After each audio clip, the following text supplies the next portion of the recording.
All right, cutting across to some shocking incident that's come to light. A 54-year-old Hindu woman was allegedly murdered by 3 men in Delhi's Mangolpuri area.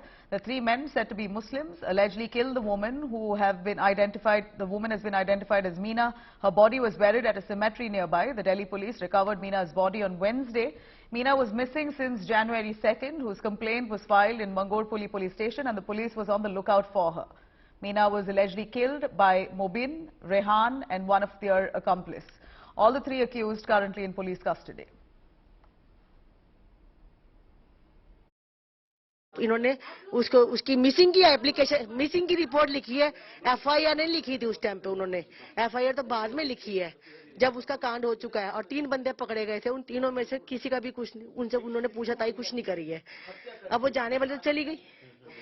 हमें तो ये चाहिए कि बस उन बंदों को मारा है ना जिन्होंने, उनको फांसी मिलनी चाहिए। सीधी सी बात है कि बिना किसी अथॉरिटी चेक के तुम किसी भी डेड बॉडी को कहीं भी लेके जाके उसको दफना रहे हो या आग लगा रहे हो, कुछ भी कर रहे हो, कोई चेक करने वाला नहीं है वहाँ पे कि ऐसा कैसे हो गया। बिना किसी चेकिंग के वो किसी बॉडी को दफना के चले गए, किसी को पता भी नहीं चला। 10 दिन के बाद वो लोग खुद एक्सेप्ट कर रहे हैं, तब हमें पता चला है, वरना कोई वो बात ही नहीं खुलती। इन्वेस्टिगेशन के दौरान जितने सीसीटीवी फुटेजेस थे, मोबाइल के कॉल डिटेल्स थे, इलेक्ट्रॉनिक सर्विलेंस थी, उनके बेसिस पे अलग अलग टीमों ने ढूंढना शुरू किया, उनको रिकवर करने का प्रयास करना शुरू किया। इलेक्ट्रॉनिक सर्विलेंस में जिन लोगों पे हमें शक था, उनको फिर हमने एप्रीहेंड करके उनको इंटेरोगेट किया। इंटेरोगेशन में ये बात सामने आई कि मेन 2 एक्यूज्ड मोबिन और नवीन के साथ वो महिला लाश देखी गई थी और उन्होंने अपने कमरे पे ले जाके महिला के मुंह को तकिए से दबाकर उनकी हत्या कर दी थी।